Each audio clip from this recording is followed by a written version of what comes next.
नमस्कार विद्यार्थी मित्रांनो, वर्षा स्पीकिंग कोर्स आणि वर्षा कोचिंग क्लासेस या यूट्यूब चॅनलवर मी रवी वानखडे नेहमीप्रमाणे आपलं स्वागत करतो. मी आपल्यासाठी घेऊन आलो आहे साध्या सरळ सोप्या भाषेत इंग्लिश ग्रामर आणि इंग्लिश स्पीकिंग कोर्स. तर आपण शिकत आहोत काळ व त्यांचे उपयोग. आता आपण शिकणार आहोत चालू काळ म्हणजेच कंटिन्युअस टेन्स. चालू या शब्दावरून आपल्या लक्षात आलेच असेल की या काळात क्रिया चालू असते, मग ती कोणत्याही काळात असू शकते, म्हणजेच वर्तमान काळात, भूतकाळात किंवा भविष्य काळात. आता क्रिया चालू असते म्हणजे ती फक्त वर्तमान काळातच असतील असं नाही, तर ती भूतकाळ किंवा भविष्य काळात सुद्धा असू शकते. ती कशा प्रकारे असते हे आपण तिन्ही काळात शिकणार आहोत. पहिल्यांदा पाहूयात चालू वर्तमान काळ, त्यालाच इंग्रजीत प्रेझेंट कंटिन्युअस टेन्स म्हणतात. व्हिडिओ सुरू करण्या अगोदर मी आपल्याला सांगू इच्छितो, आपण जर अजूनही आपल्या यूट्यूब चॅनलला म्हणजेच वर्षा इंग्लिश कोचिंग क्लासेस या यूट्यूब चॅनलला सबस्क्राईब केले नसेल तर लवकर सबस्क्राईब करा, जेणेकरून पुढील महत्त्वाचे व्हिडिओ आपल्यापर्यंत सहज पोहोचू शकतील. तर चला शिकूयात चालू वर्तमान काळ. तर पाहत आहोत आपण प्रेझेंट कंटिन्युअस टेन्स म्हणजेच चालू वर्तमान काळ. मी आपल्याला आधी सांगितल्याप्रमाणे चालू आहेचा अर्थ क्रिया वाक्य सांगत असताना सुरू आहे असा होतो, जसे तो वर्तमानपत्र वाचत आहे. आता बघा, क्रिया वाक्यात सांगत असताना सुरू नसली तरी वर्तमान काळात मात्र सुरू आहे असा अर्थ होतो. जसे तो आजकाल इंग्रजी शिकत आहे बघा. तसेच जवळचे भविष्य दर्शवण्यासाठी म्हणजेच जवळचे भविष्य दर्शवण्यासाठी सुद्धा हा काळ वापरला जाऊ शकतो. आता हे पुढील वाक्य पहा, तो धावत आहे. चालू वर्तमान काळ पुढील गोष्टीवरून ओळखता येईल. तो कसा ओळखायचा? तो ओळख आहे काळाची. मराठीचं वाक्यात क्रियापदाच्या शेवटी तो आणि नंतर आहे, आहेत, आहेस असे शब्द म्हणजेच वाक्याच्या शेवटी तो आहे. जसे की मी येत आहे, जात आहे, लिहित आहे, ही झाली ओळख. आता आपण बघूयात चालू वर्तमान काळाचे सूत्र म्हणजेच फॉर्म्युला. चालू वर्तमान काळाचे सूत्र आहे म्हणजेच प्रेझेंट कंटिन्युअस टेन्स या काळाचे सूत्र आहे कर्ता अधिक एम इज आर अधिक क्रियापदाला ING अधिक कर्म.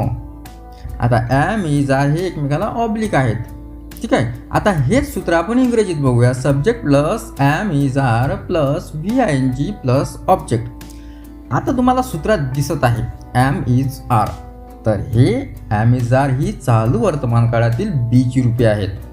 आता एम इज आरचा फरक पाहूया. आय सोबत नेहमी एम येतं, म्हणजेच आय सोबत नेहमी एमच वापरतात. तसेच आय सोडून दुसऱ्या कोणत्याही एकवचनी कर्त्यासोबत म्हणजे शब्दासोबत इज वापरतात. आता एकवचनी कर्ते कोणते? म्हणजेच ही, सी, इट किंवा कोणाचंही नाव असेल तर काय वापरतो आपण? इज वापरतो, ठीक आहे. अनेक वचनी शब्दासोबत म्हणजेच वी, दे आणि यू सोबत नेहमी आर वापरतात. तर चला पुढील उदाहरणावरून चालू वर्तमान काळ अधिक चांगल्या प्रकारे समजून घेऊयात. तर बघा पहिलं उदाहरण. आता मी जात आहे, आय एम गोईंग. आता बघा वरील वाक्यात आय हा कर्ता आहे, एम हे बीचे रूप आहे आणि सूत्रानुसार गोईंग हे क्रियापदाचे ING म्हणजेच चौथे रूप आहे. म्हणजे आय सोबत आपण बीचे रूप कुठले वापरले?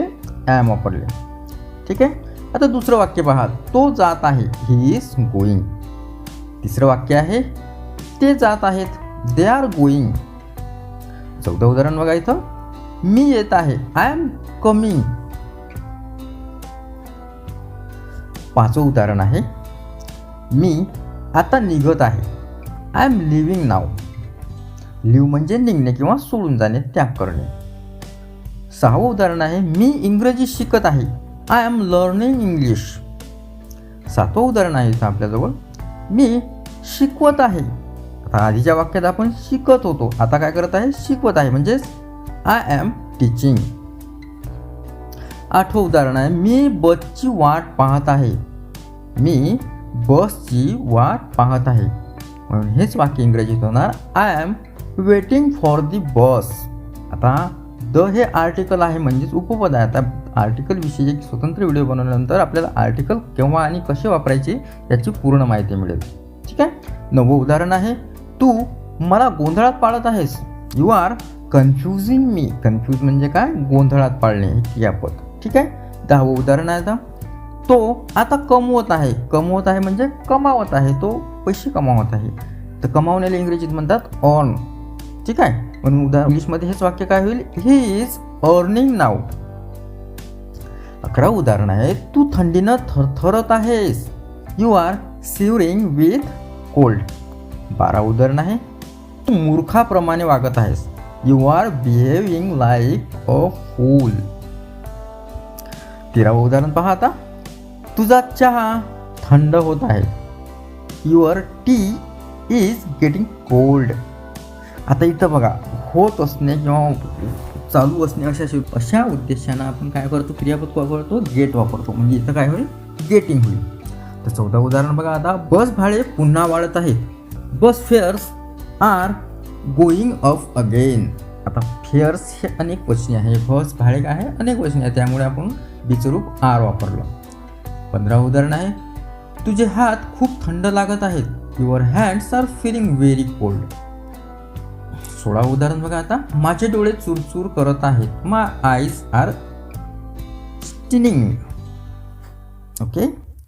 तर बघा, बी हे क्रियापद चालू वर्तमान काळात एखाद्या वेळेस वापरले जाऊ शकते जेव्हा बी सोबत विशेषण असते आणि वाक्यातून कर्त्याची तात्पुरती वागण्याची पद्धत किंवा गुण दर्शवले जाते.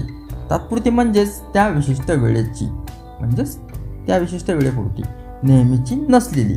जसे की बघा आता उदाहरण, आय एम बीइंग सिरियस.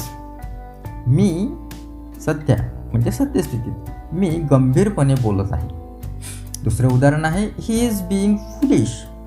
तो मूर्खपणे वागत किंवा बोलत आहे.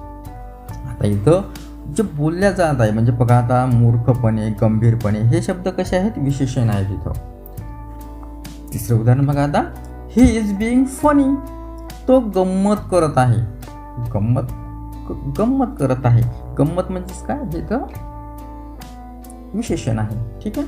4थं उदाहरण बघा आता, you are being very irresponsible. तू खूप जबाबदारपणे वागत आहेस. इररिस्पॉन्सिबल म्हणजे काय, गैरजबाबदार वागणे, गैरजबाबदार किंवा बेजबाबदारपणे. तर अशा प्रकारे चालू वर्तमान काळात बी सोबत वापरली जाणारी आणखी काही विशेषणे बघा आता.